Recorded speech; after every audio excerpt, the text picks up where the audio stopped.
Hi there, welcome to FX's Justified live premiere chat. I'm Adam Arkin, and I'm here with the stars and creators of Justified. I've had the pleasure of directing this incredible cast in Season 1, Season 2, and now in Season 3. Welcome, guys and gals. Hello. Hey, Adam. We are here at the Santa Clarita Studios on the Justified set for a live chat before tonight's premiere episode of Season 3 of Justified. Now, what makes this event special is that all of the questions we're going to ask the cast come from you, the fans. You're doing great, by the way. Thank you. I feel relaxed and confident. And here's the first question we have. It's for Tim, and this is from Barry Keeley. Tim, what is your favorite part about being Raylan in Justified? Working with Adam Arkin. Thank you. Yeah. Okay. Here's this for you, Nick. Thank you. I'm not being anyone. I'm just saying lines on the page. That was my actory answer. That's the best I could come up with. I don't know. It's a great gig. There's very little not to like. Yeah. It's the hat, isn't it? Come on, admit it. Yes, it is. Have you seriously wound up that answer? Is that it? That's really all you're going to say? I feel like Barry, that's the answer he was looking for. Okay, well, we'll move on to question number 2. This is from Richard Scott McIntosh, and this is for Walton. Oh no, I can get verbose, so I can fill in a a bit. I'll just make That's why I kept mine short. Can I read the question before you ask The it, or do I follow-up just look question at from you? Barry is, why did you keep that question so short? And I answer so short, and I said, because we're going to need time for Walt. Well, here we go. I would ask Walton Goggins where he gets the motivation for his character, Boyd. He's a fascinating character, completely out of the box, yet somehow you feel like you might know him, but really don't. Complex acting. I'm sorry. The question's not done, Walton. Because you might know him, but you really don't. The questioner was also verbose. No, I don't know. Like, where do you get your motivations to play any character? I mean, I'll just kind of echo what Tim said. It starts with words on the page, and you kind of go from there, and you just try to be as authentic as you possibly can. I think one motivating factor that I do have is a responsibility to the people from the South, because I come from the South. And not to make the region of the country that I come from look stupid, and to play them with some authenticity and with some intelligence. And that you do, sir. How about that? Huh? That's a good answer. It's not bad, right, guys? All right, that's live. Okay. And the survey says, no, it was a good answer. All right. Now I see what you've been going for. The next question is from Johnny Vance, and this is a general question. Anybody wants to jump in. How much of the Harlan culture do you try to emulate on the show? Are the characters, the slang, the appearances, etc., pretty accurate? And how much of the show is actually filmed in Harlan? There are shots in the opening title sequence that were actually filmed in Harlan, and that's it. That is it.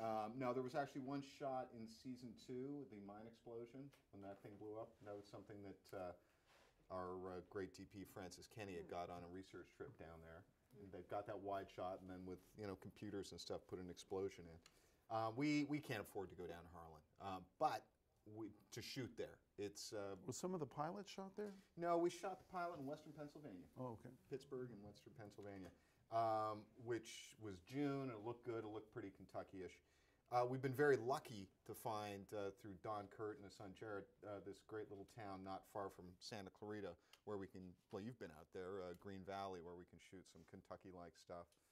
And every year, a group of writers will go to Kentucky and just hang out with people, ride around with troopers and talk to marshals and just talk to people in cafes and whatever, and just get stories. And that's got to be probably the two greatest compliments we've ever gotten on the show. One is that Elmore Leonard likes it, and the other one is that people in Harlan get a kick out of it. We were checking into the Holiday Inn Express, and there was this poor girl behind the counter who had just had a bad day out in the sun the day before and had heat stroke and stuff, and was like, oh, checking us all in. And at the end, she said, what are you all here for? And I said, well, we're with the show Justified. And she just lit up. Oh, nice. She said, I love that show. And then this old codger came out from behind the counter, which by that I mean he was my age. But anyway, he said, Justified, that's the best movie on TV. And that was really nice. So the show is actually healing people, is what you're saying. Yes, that's why we're doing it. It's a UNICEF show. Anybody else want to jump in with anything on that question? I did an interview second season, and the guy, I think it was a radio interview, and he was from Kentucky, and he said, "We're so happy you shoot here. We think it's really authentic," and so I think that's good. Bodes well for us that people in Kentucky think. Well, there's sometimes tricks we have to do. I don't know, it wasn't your episode, but it was outside the bank in last year, and there were palm trees. So the visual effects guys go, "Oh, we'll turn that palm tree into a pine. This one will be a light post," and make it look okay. Well, anybody else? Or next question? I'm moving on. Moving on. This is for Nick Searcy. Oh my Nick, God. are you a fan of Westerns? And do you consider Justified a modern day Western? Yes and no. Really? No, a modern day Western? No. Just leave him alone. No, as far as I'm concerned, it's a show about an old bald guy with hearing aids that stays in his office a lot. Well, there's several great Westerns that are about that too. For Erica, how did you go about getting the role of Rachel? And did you have to go through the audition process? I did have to go through the audition process. I did what's called a pre-read, where it's just me and a casting director reading in a room, and got some pointers and some tips. And Kami Patton bravely put me in a room with Graham Yost and his team. And I read and taped for that and anxiously waited to see if there would be another call. And there was another call to test, and then another call to say that I didn't have to test because the studio was going to watch the tapes, so I didn't have to go through that heinous experience of going to the network in the studio. So I did audition. I did go through the process. Well, Unlike Jacob, who's the rock star and got, a call from Graham. But I yeah. had worked with Jacob on the Pacific, and I don't know if he had a picture of me with some animal or something. I don't know, but I had to put him in the show. So A picture of you with some animal? I don't know. It's making a joke. It's live. You can make that kind of risque. It's the web. It doesn't have to make sense. No, wise it's the web. choices on both fronts, if I do say so myself. This is for Natalie. No, it's from Natalie. This is from Natalie. I changed my For Jacob, I am very curious about the Jacob Pitts character and his background. Will we ever learn more about his past? I was born in Connecticut, Greenwich, Connecticut. Probably in the same hospital as George W. Bush, I think. And I went to the local Connecticut schools. And I was what they call a theater dork. Oh, the character's I think past. they mean- Oh, I was about to say, is this is so not an embarrassing. interesting answer. I just want to say, I think I was born in the same hospital as Barack Obama. Really? So we're mortal enemies? Where's your birth certificate? I don't think. Is that going to make that turn right now, Nick? Are we going there right now? No, Is no, that I how just it's gonna know it's a be? question. No, I think they're interested in Tim background. Gutterson. I mean, we're all interested in you. Yeah, We are. We are. right. Tim Gutterson. Oh, Are we going to ever learn any more my about his- enthusiasm for the question is lowered. But you then are going to ask me if we're going to learn any more about his character. Yes, are we, Yes. Graham? We're going to No. see how it goes tonight. We've established that he's, former sniper with the Rangers and served in the Afghan War.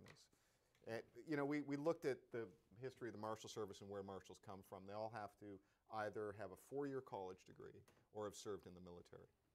Or have been in the Pacific. Or have been in the, which was serving in the military. Next question is from Sandra Seymour. This is for Joelle. I'd ask Ava's character, woman to woman, whether Boyd or Raylan was better. Oh yeah. Come on. Oh, that's good. This is woman to woman now. I'd have to say everyone should taste both before they answer that question. Wow. And the girl doesn't kiss and tell. Yes. Thanks, Tiger Beats. Diplomatically handled, if I do say so myself. Yeah, I'll tell you, we have different answers to that depending on which of these two actors is giving us a hard time in the writer's room. Yeah. And we could put it in a scene at any time. Take it either way. Difficult in the writer's room. What's he talking Natalie, about? Are you ready for a question? I'm ready. Let's Because go. this next one's for you. Okay. This is from Brianne Fitzgerald. Brianne. Natalie, as a former romantic rival of Joelle's character, how do you two get along on the set? The real dish, please. And if Talk you'd about like a little tiger meat. moment to reenact the gypsy fight from Russia with Love, we'll all clear the stage for a moment. You know, we don't see each other on set all that much. I see Joelle more at dinner than I see her on set. And this one likes her third martini. I'll tell you that right now. She can't handle her third martini. No, she can't, but she orders it. I don't know. Thank you, Natalie. And then I drink it. It's fine. You're fine. It's all good. What do you think? Help me. I think we get along fine. I think Elmore Leonard said that one of his favorite scenes was the right. one that Oh, we yeah. did first season. We asked him if When we could do Nona a and spin-off. Ava met, and so, you know. Yeah, he Maybe will that always go back bodes to for the that scene. future that He there always should talks about that scene in the hall of the courthouse in 105. I think Winona secretly has been calling Ava to be a birth coach. So that's in the future. Very That's special episode. I don't think that's it's right. so secret. the birthing. Graham, Yes, sir. a question Yes, from Adam. Callie Gray. Hi, I love Callie. In Bloody Harlan, Raylan was ready to let Boyd handle Dickie, telling Dickie, I didn't pull the trigger, but I'll sleep like a baby knowing Boyd will. Obviously, from one of the promos, Raylan has done a 180. What gives? You know, they do those promos that have nothing to do with the writing. They just say, wouldn't it be cool if we shot it with this really cool camera and really cool focus and stuff, and Raylan and Boyd run out and start shooting. So, okay, that looks Wait a minute, good. though. I think she's talking about the promos that include the actual scene where Oh, I'm really? saying, well, you think I'm just going to hand him over to you? Yeah. But that is there's something what different. happened? It's There's where a that difference. scene goes. It's a fine line. There's that. Well, because Boyd had asked for Dickie. But I think and- you meant that you would have turned him over to me to kill. I But thi- you I needed I'm him. saying I believe the scene was, listen, Callie, first of all, just watch the, it's Callie we're talking to, right? Wasn't it Kelly? Was it? It's Callie. It is Callie. Callie. You know what? She's always been difficult. There's a difference between walking away. It's the fine line. It's the difference between walking away and saying, look, what happens after I leave here is, you know, could go either way. I'd be fine with. And then physically actually taking the person and saying, oh, this is the guy you wanted to kill, right? And dropping him off. That's it, right? Yep. See these little, There's a difference. these little differences. Little differences. The law wouldn't see it that way, but, you know. Callie, It's amazing now you I can. hope that satisfies. Does that help? In my case, I'm just a little confused. Yes. Um, It's all right. From Joanna Davis, this is a general question for everyone. How do you all tune up your Kentucky accents? I eat fried chicken personally from Kentucky. No, I'm just kidding. I don't know. It's kind of like it's in the words. I think once you put on the outfit, once I put on Boyd's boots, it just kind of pops out. A lot of us have southern backgrounds, as you said. You do. I do. I'm from Georgia. Texas. Texas in the house. Jacob's from You Southern can, Connecticut. you can pull on that, and then It's called there's always a acting. dialect coach. I just listen to the way you sound and say, not quite so much. That's a little. I need to take a little off that, right? How many times I feel like I've heard you after someone calls cut, and they say that was great, and you look at me and go, were we doing our accents? And then I watched an episode last year where both of us, That's so terrible. no accent whatsoever. Just a whole scene in there. Well, we do, that's the thing. In Elmore's writing, it's just a lot of it is word choice. What vocabulary he uses, and that gives a lot of flavor. A rhythm to the writing. Yep.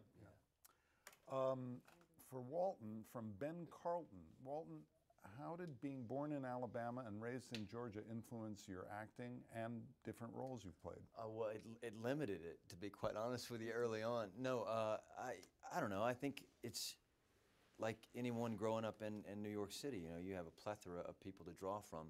People that you kind of meet on the streets, and that's your experience. And my experience were you know, I had experiences growing up that were not so dissimilar from people in Harlan, believe it or not. You know, I mean, I had some criminals, you know, and like in my background, and some really colorful folk, and some poets and some artists, and I'm very proud of kind of where I come from.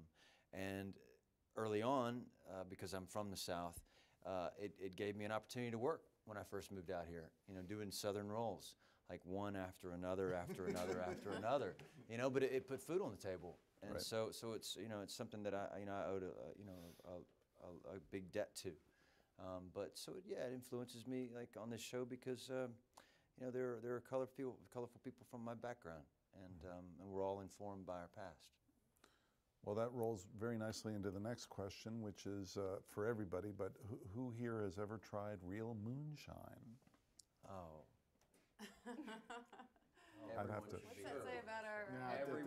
That's a whole other story. Have you ever tried real Well, moonshine? no, but that's been for a long time. I don't try anything. But on the second season, you directed the first episode.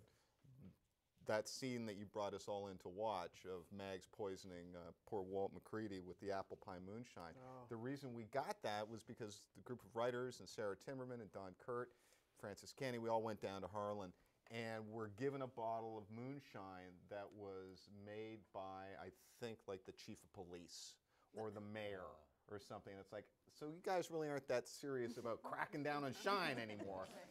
No, they're a little more concerned about, you know, methamphetamine and oxy. So that's where we got the idea of the apple pie. And the writers, and you know, sampled it that night, and they felt it the next day. They just had a few drinks, and they were. It's a Was it gateway apple drink, pie? though. You got to be careful with it. There was the whole story about how she made it, or he made it taste like apple pie. I don't think it really tasted like apple pie. I think it tasted like, Gasoline. you know, like moonshine, like gasoline. Did you The grow second up, glass the first tastes like drink I apple ever pie, or whatever you want it to The taste very like. first drink I ever had was moonshine. No, it wasn't the first one, but yeah, it was around. You know, I think I tried it first when I was, you know, just out of high school. Yeah. Not in high school, Mom.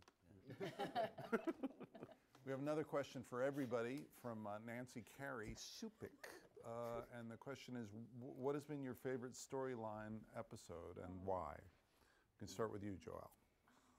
My favorite storyline episode was 309 because I just shot it and it was so much fun. I can't tell you. You It can't really say was. why. I can't say why. No, No, I can't. no, but that's cool stuff. Yeah. I did love the pilot too. Yeah. Why? Because I get to seduce a man while I'm talking about the demise of my husband, which I was the cause of. Oh, you can't beat that. No, the Can beat it. pilot's pretty strong. Walton? I don't know. My favorite storyline. I liked when Boyd was standing on a soapbox preaching. You know, I liked that and how he kind of interacted with Raylan.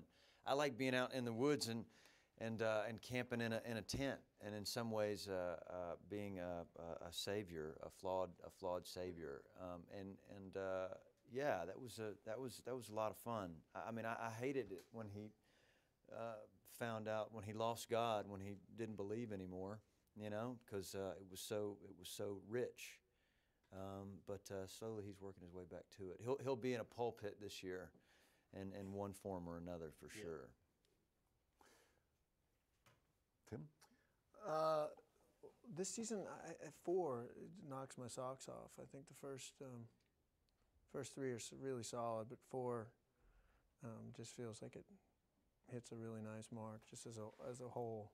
It's really hard to find something about that episode to complain about. And that's generally what I do, is look for things to complain about. Part of being an actor, really. All in my book, Don't Be Afraid to Bitch, and other tips for young actors. But there's good, and then, you know, every season's had just a handful of ones that just, as an entire episode, just really, it was a very satisfying experience. The first 3 last year, I just remember thinking, wow, there's just nothing wrong with any of those. And I remember around 6 or 7, that whole, oddly enough, a scene where a town meeting about a coal company it just was such a solid piece of drama and storytelling. I just loved it. Lots of them. The number of those episodes in the back half of one, it just really felt like, wow, we're cooking with gas here. It's a lot of great episodes. Graham?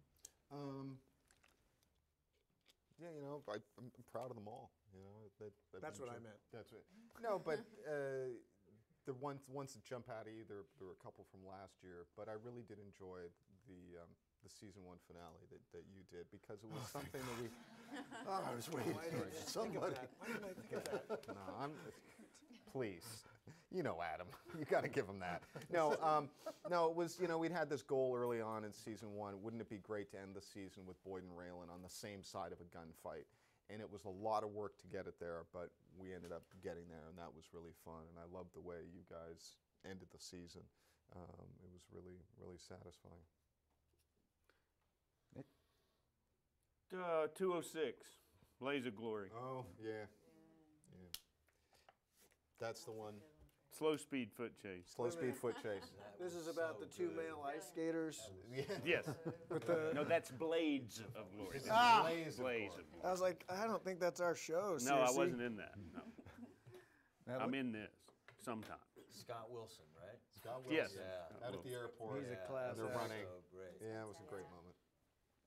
And can I just say one quick thing about why that scene exists? Because Nick gave us a lot of heck. Did we say hell? In the writers' room, saying, "Just don't make me run. Just don't make me run." So it's like, as soon as he left the writers' room, he said, "We're going to make him run, and we're going to make fun of him running. That's what we're going to do." Yeah. Sorry, Natalie. That's okay. Gave me time to think. 106, Hatless. Yeah. Because I think that's the episode that sort of helped define these two characters and sort of the jumping off point of that relationship and who they are. Erica? My favorite episode to watch was Brother's Keeper from last year. And my favorite episode to shoot was 304 from this year. I haven't seen it yet, but I had. You're good in that episode. Oh yeah, I had You're big fun so on that. good in that episode. I had big fun on that, so It's I'm just looking really, forward to seeing really it. good stuff. Thank you.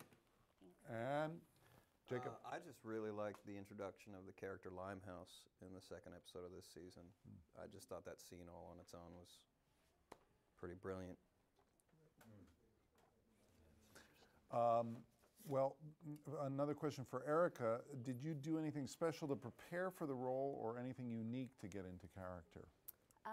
When I read the pilot script, she had very interesting ways of expressing things. And it reminded me of my RA in college, resident assistant, my freshman year in college. So that's what got me into the room. And I started with her mannerisms and she used to do these things with her eyes. She could just look at a person. And she never spoke, but she communicated so much with an eyebrow and the eye. And that was sort of the starting place with her. And then I just tried on a bunch of shoes. Walton made a comment about once he gets into Boyd's boots, the voice comes. And I just tried on a bunch of shoes before the costume fitting and literally built her from I'm still building her from the feet up. But that would be a different way of approaching her because I don't have like a play or a film where you know the character from the beginning. You have the full picture. I'm building her from the bottom up. Yeah. This is a question for Nick. What was it that initially drew you to this role? The begging of Graham Yoder. It was pitiful and sort of poignant, and it moved me. And the promise that you wouldn't have to run. That's right. No, I mean, initially, obviously, I've known Graham a long time, since From the Earth to the Moon, and the fact that he was attached to it made it very attractive to me. I always wanted to work with Graham again, and I don't know why it took him 15 years to make that happen. Oh, you know why. He wrote for 15 very well years, and he know just why. never thought of his friend Nick, apparently, but I thought of you I'm more. glad it finally worked out. And it's a great character. It's a wonderful, wonderful opportunity for me. It's just couldn't great be happier. character and well played, sir. Well played. Thank you. For Joelle, I don't know who this question is from, but I love the Kentucky country style that Ava has on the show. Do you share any style qualities or characteristics with your character? Yeah, I mean, I'm from the South, so I share a lot of characteristics. I think the funnest thing about me developing Ava was getting to, maybe it's something like what Walton went through when I started in this business. I had to get rid of the accent, and and it got rid of a bit of the flavor that was me from my past, and so it was nice to fully embrace Ava. I do not have a shotgun. When I'm angry, I handle things probably a little differently. I think Ava freely more sexual than I am. I'm a little shy, but it's nice to know it's in there. And We're getting honest. I'll stop there. We're getting honest. Well, believe it or not, that is all the time that we have. That's it for the time flies when you're pontificating. That's it for the live chat. Thank you to the stars and the creators of Justified. Thank you very much, guys. Thank you, Adam. Thank you for all the fans who sent in their questions. And now get ready for the premiere episode of season 3 of Justified tonight at 10, only on FX. There is no box. There's no box. There is no box. All your friends. That's the FX. There's no box. There's no box. Yeah, that's right.